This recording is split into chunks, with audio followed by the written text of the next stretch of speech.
My house, the only home intentionally built outside the HOA's jurisdiction, was suddenly illegally claimed. I had escaped their rules, their petty fines, and their power-hungry board for years, but now they wanted the land, not just the compliance. I had laughed when the HOA President, Patty, first threatened to seize my property by force.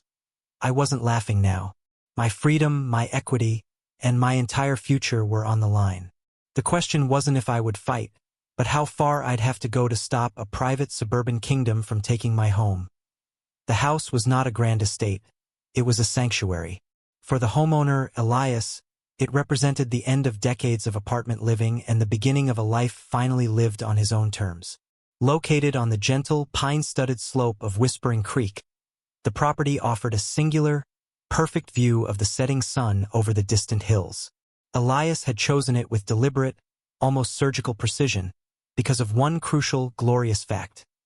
It sat exactly 3 feet outside the legal boundary of the prestigious, tightly controlled Whispering Creek Estates Homeowners Association. Elias's sanctuary. Elias loved his privacy.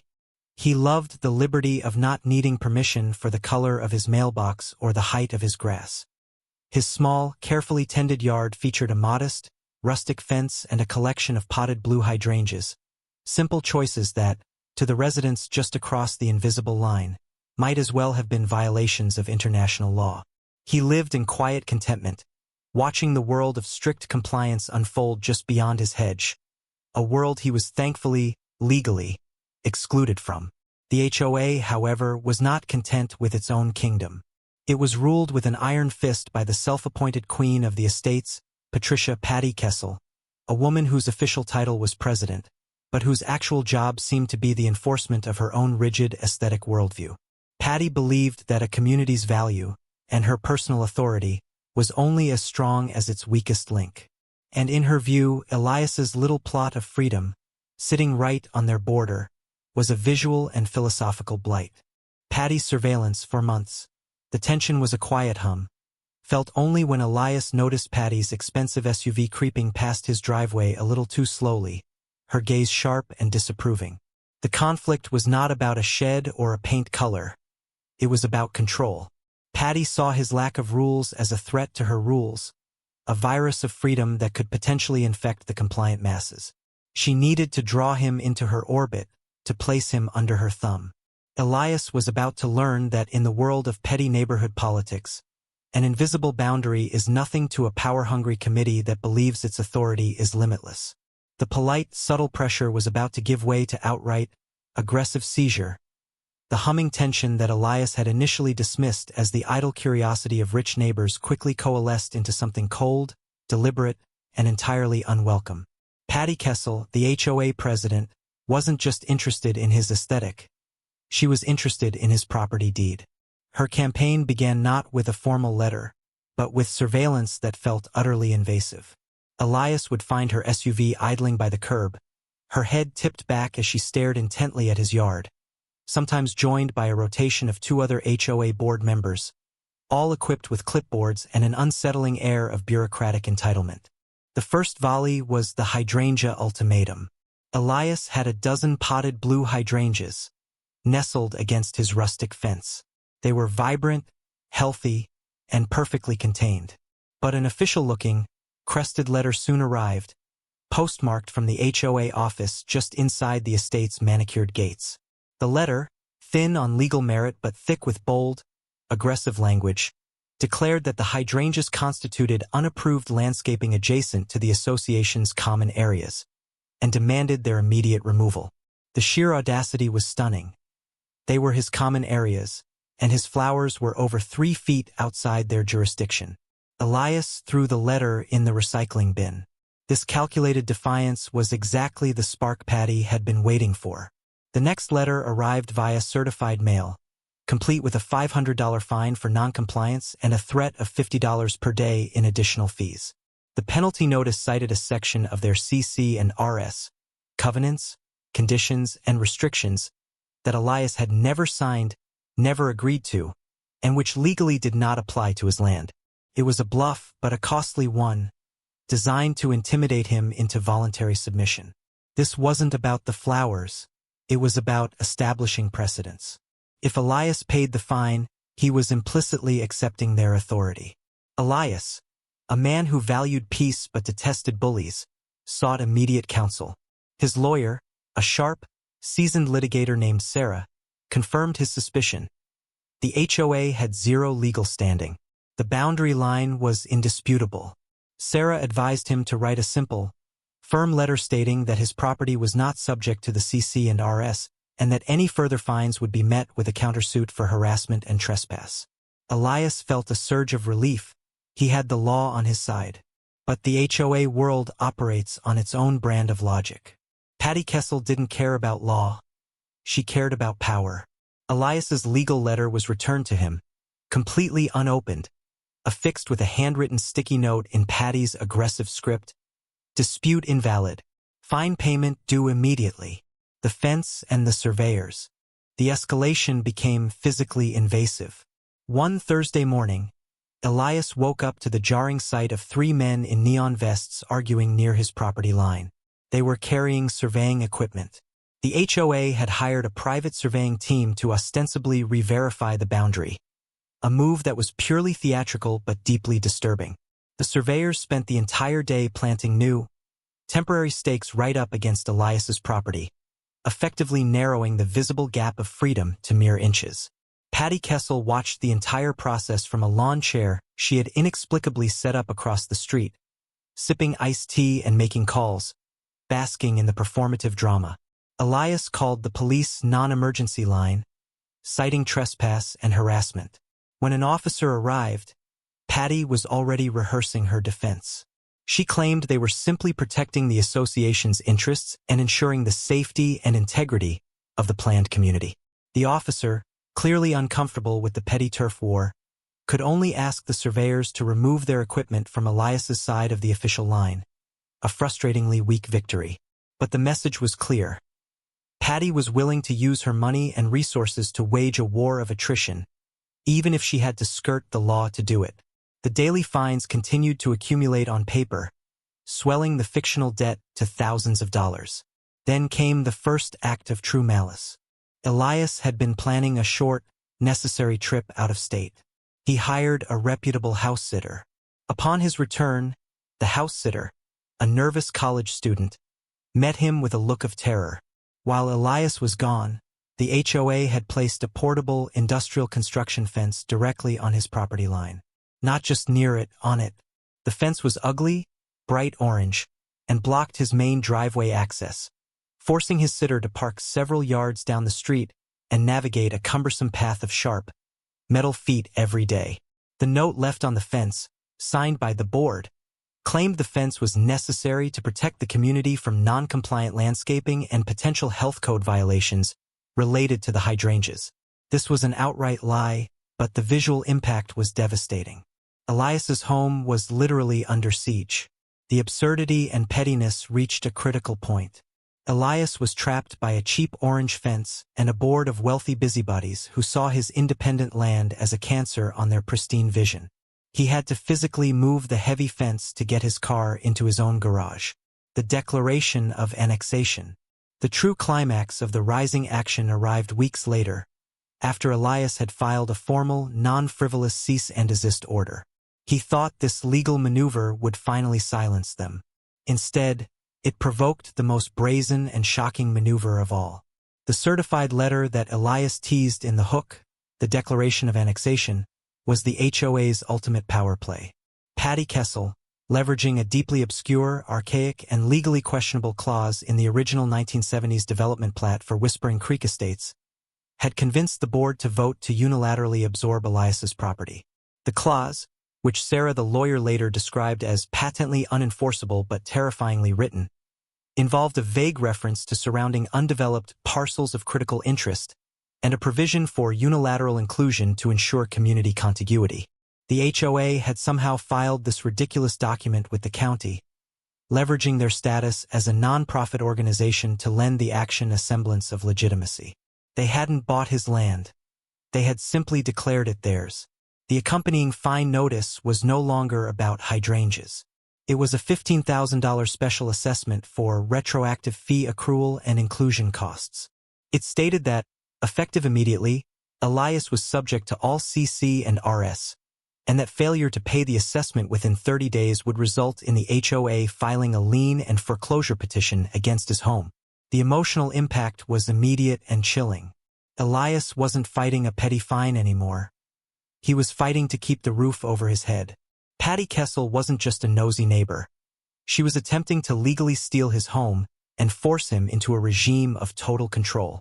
Elias looked at the document, then out at his defiant blue hydrangeas, then at the bright orange fence that still sat by his driveway. He saw the full, terrifying scope of her entitlement. He was being squeezed legally and financially, and he was running out of time. He knew then that the only way to stop this was not through polite legal maneuvering, but with a dramatic and public counterstrike that would expose the HOA's illegal greed and dismantle Patty's control forever. He needed a plan that was as radical and shocking as their attempted theft. The day of the HOA's scheduled board meeting felt less like a procedural gathering and more like a public execution. The atmosphere was thick with manufactured righteousness and quiet gossip. Patty Kessel, in her element, sat regally at the center of the dais, flanked by her compliant board members, all of them radiating an air of smug finality. This meeting, held in the community clubhouse, was to formally ratify the declaration of annexation and announce the foreclosure petition against Elias's home, finalizing their brazen act of land theft. Elias walked in alone, his stride calm, but his mind a whirlwind of calculated precision. He wasn't there to beg for mercy. He was there to dismantle their suburban empire of delusion. Patty spotted him immediately, and her lips curled into a thin, triumphant smile. She saw a broken man coming to plead. She began the meeting with chilling efficiency. She glossed over the dispute with Elias, painting him as a chronic outlier, an uncooperative element whose refusal to join the community left the board with no choice but to execute our due diligence for the protection of all homeowners. She presented the fraudulent annexation documents as a necessary legal formality. The moment she declared the special assessment of $15,000 for retroactive fees, a collective gasp rippled through the audience of homeowners. Many of them had known Elias for years, and while they feared Patty, they knew injustice when they saw it. When it came time for Elias to speak, Patty offered a condescending 3 minutes. Elias didn't waste a second on defense. "Patty," he began, his voice surprisingly level, carrying an authority that instantly silenced the room. "You haven't just committed a clerical error or an overzealous rule enforcement. You have committed a fraudulent land grab." He then did what she least expected. He didn't argue the annexation clause. He didn't mention the hydrangeas. Instead, he pulled a small, laminated card from his inner jacket pocket and held it up for the room to see. "For years, you fined and harassed me over a few feet of land that you claim is essential to your community's contiguity. You have based your entire attempt to steal my home on the premise that your authority is absolute, and that this entire development is a single, legally cohesive entity." He paused, letting the silence magnify the weight of his next words.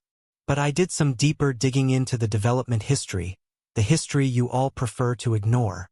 Elias's lawyer, Sarah, hadn't just studied the annexation clause. She had examined the original 1980 plat map that Patty used to justify her authority. Elias reached into his briefcase and pulled out a massive, rolled-up blueprint. He unfurled it dramatically onto the table in front of Patty, revealing the brittle, yellowed paper with its faded ink lines.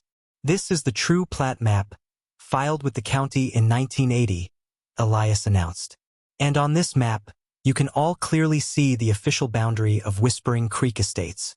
He then produced a second, slightly smaller piece of paper, a highly official, recently issued notice of violation from the county planning department, bearing the seal of the local government. He handed it directly to Patty. As Patty's eyes scanned the document, the blood visibly drained from her face. Her composure, her one true weapon, shattered in an instant. She gripped the edge of the table, her knuckles white. Elias stepped back and explained the legal bombshell to the terrified homeowners. The HOA's boundary, as defined by this 1980 map, does not align with the white picket fence at the entrance you all installed last year. It aligns with a drainage ditch 300 yards up the hill. He tapped a spot on the old map. But that's not the critical part. What Patty and the board seem to have conveniently forgotten or deliberately ignored is a single, massive easement that runs directly through the center of your community. He pointed to a thick, cross-hatched line on the blueprint. In 1980, the county retained an irrevocable utility easement right through the primary access road, running all the way down to the creek. The legal text states that this easement cannot be built upon, cannot be restricted by private gate or fence, and crucially, that the land it crosses cannot be legally classified as private, exclusive residential property. The murmurs in the room grew louder. And now, look at the county's official notice of violation that Patty is holding, Elias continued, his voice rising with righteous indignation. In their haste to annex my blighted property and install their expensive new gates, the HOA illegally installed not one, but 3 permanent structures, a guard shack, a decorative fountain, and their main security gate, directly on top of this federally protected easement. He let that sink in. The HOA wasn't just attempting a local land grab. They had violated a major county ordinance that put their own infrastructure at risk. Patty, now shaking, finally found her voice, a raw, desperate whisper. That's a lie. It's a clerical. Elias cut her off, his voice a hammer blow. It's not a lie, Patty. It's why the county's official order, dated yesterday, states that the entire HOA's corporate status is under immediate review for non-compliance with the original development agreements. Furthermore, the county has demanded the HOA immediately remove the 3 illegal structures on the easement, or the county will send its own demolition crew and bill the association for every cent. The final, devastating blow. The silence in the room was absolute, quickly replaced by a furious eruption of shouted questions directed at Patty. The homeowners, whose property values were tied directly to the HOA's legitimacy, were suddenly facing massive, imminent costs for demolition and a potential collapse of their governing body, all because of Patty's obsession with annexing 3 feet of Elias's yard. Patty Kessel, her back against the wall, her power dissolving faster than the paint on a cheap shed, lashed out, fulfilling her promise from the title. She stood up, knocking her chair backward, and pointed a trembling, manicured finger directly at Elias. You think this is over? We'll use every legal weapon. We will seize you by force if we have to. We will petition the courts. We will bankrupt you to protect this community from your anarchy, she screamed, her voice cracking with fury and humiliation. Her carefully constructed facade of professional authority was gone, replaced by the raw, unhinged entitlement of a control freak who had lost her grip. Elias simply stared back, a quiet sense of triumph replacing his years of frustration. He reached into his briefcase one final time, pulling out a document that Sarah had prepared for precisely this moment. He laid it flat on the table, a notice addressed to the entire board. You can threaten me with force, Patty, but you can't threaten the county planning director, whom I spoke with this morning, Elias stated calmly. This document is an injunction, filed this afternoon. It names the HOA, you, and the 2 board members next to you personally. It cites your fraudulent annexation attempt as an act of malicious property interference and attempted theft. But here's the real end of your reign, he concluded, looking not at Patty, but at the stunned homeowners. As of this morning, given the county's imminent action against your easement violations, my lawyer has filed a petition on behalf of 7 of your own neighbors, whose signatures are attached, to dissolve the Whispering Creek Estates Homeowners Association entirely, citing gross financial mismanagement, abuse of power, and irreparable harm to the community's legal and financial standing. Patty Kessel sank back into her chair, her face utterly defeated, her carefully manicured empire lying in ruins around her. The petty neighborhood tyrant had fallen, not to a fence dispute, but to the weight of her own greed and legal overreach. The era of the Whispering Creek Queen was officially, devastatingly over. The silence that followed Patty Kessel's collapse was heavier than any of her fines had ever been. It wasn't the silence of submission, but the terrifying quiet before a dam breaks. The homeowners, initially hostile or merely indifferent, turned their rage away from Elias and focused it entirely on the 3 individuals seated at the dais. The room, which had been built to host polite potlucks and holiday bazaars, instantly became the setting for the final, brutal judgment of a suburban tyrant. Patty's desperate, high-pitched scream of "We'll seize you by force" was her last act of authority. The moment the words left her mouth, her power vanished. She and the two named board members fled the room under a barrage of furious accusations about mismanagement and reckless spending. The remaining homeowners stayed, suddenly united by a shared, terrifying revelation. Their entire community structure was a facade, and their property values, the very things the HOA was meant to protect, had been put at risk by the unchecked ego of one woman. Elias stood there, not in triumph, but in a profound sense of exhausted relief. He had won more than his own freedom. He had inadvertently handed freedom to an entire neighborhood that had forgotten what it felt like to be autonomous. The great unraveling. The legal aftermath moved with surprising, satisfying speed. Within 72 hours, the court issued the preliminary injunction, freezing the HOA's operational accounts and, more importantly, permanently dismissing the fraudulent declaration of annexation against Elias's property. The judge's summary, which Sarah the lawyer happily shared, reportedly described the annexation attempt as ludicrous and a clear, bad-faith attempt at legal extortion. Elias's home was safe. His 3 feet of non-HOA land were now enshrined in local legend as the Island of Freedom. The next stage was the HOA's corporate death. Because the dissolution petition was backed by nearly a dozen concerned property owners and had the undeniable leverage of the county's easement violation notice, the process was swift and painful.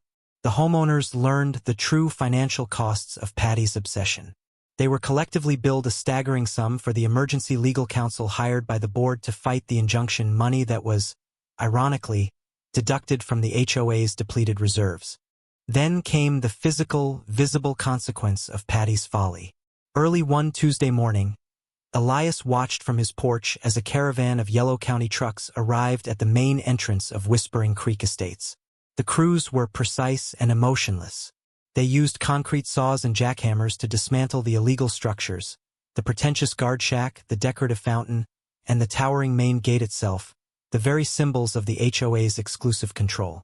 The demolition was a spectacle of poetic justice. The expensive wrought iron gates, once symbols of exclusion and authority, were cut from their hinges and tossed into dumpsters. The guard shack, where countless fines had been printed, was reduced to splinters. For Elias, it was the definitive visual closure. He watched the last vestiges of Patty's reign of error hauled away, leaving behind a simple, open-access road, indistinguishable from any other public street. The estates were now just a neighborhood again. The long-term impact on Elias's quiet life was profound. He no longer felt the subtle, chilling scrutiny of the HOA. The portable orange fence vanished. His blue hydrangeas, now a symbolic resistance garden, bloomed without administrative interference. But the most significant change was the shift in his relationship with his neighbors. For years, they had seen him as a rebel, a threat to their order. Now, they saw him as their liberator. They began stopping by, not to complain, but to offer apologies. They confessed their own years of misery under Patty's oppressive regime, the ridiculous fines for solar panels, the forced replacement of perfectly good roofs, the absurd shade of beige they were required to paint their homes. They had been complicit through fear and complacency. The community did not descend into anarchy. Instead, the homeowners formed a new, voluntary community maintenance agreement. A simple, non-binding contract to share landscaping costs and ensure basic upkeep, focusing on cooperation rather than compliance. Elias, the man who wanted nothing to do with rules, became the informal advisor, the one whose legal research had cracked the code. He helped them draft their new, simple guidelines, ensuring there was not a single 3 feet from the fence clause in sight. The victory for Elias was not without cost, but the ultimate price was paid by the perpetrators. The lawsuit for harassment and attempted theft proceeded. Since the HOA itself was dissolving, the costs fell heavily onto the 3 named individuals. The injunction prevented them from accessing community funds for their personal legal defense. The legal fees alone, combined with the damages sought by Elias and the fines imposed by the county for the illegal demolition costs, were devastating. Patty Kessel, the queen of Whispering Creek, lost more than her title. She lost her composure, her reputation, and a significant portion of her personal wealth to settle the claims and avoid a protracted, humiliating trial. The story rippled through the region's suburban communities, becoming a cautionary tale used by homeowners everywhere facing similar petty tyrannies. It proved that sometimes the most dangerous opponents are those who believe their local, self-appointed power is legally absolute. The empire she had tried to build on Elias's private land didn't just wash away in a flood of legal action. It crumbled under the weight of a tiny, forgotten clause in a decades-old map. Elias never moved. He stayed in his sanctuary, the quiet man who had merely wanted to be left alone. Now forever linked to the story of the day, a petty tyrant confused a security gate with a crown. The powerful takeaway. The whole ordeal taught a brutal, simple truth. Unaccountable power, regardless of how small its domain, will always expand until it meets immovable resistance. Patty didn't fail because her rules were bad. She failed because she believed her power was greater than the property deed, greater than the county's law, and greater than one man's will to remain free. The lesson for everyone watching, the homeowners trapped in their own stifling communities, the boards pushing the limits of their authority, is this: always know the precise, technical, legal coordinates of your enemy's boundaries. Because sometimes the only thing standing between petty tyranny and total freedom is 3 feet of soil and a forgotten map. Elias often walks out to his fence line now, past the vibrant blue hydrangeas, and looks at the empty spot where the towering gate used to stand. The view is clearer now, the air lighter. How many of us are living under a system we could dismantle, if only we were willing to read the fine print and stand up to the scream?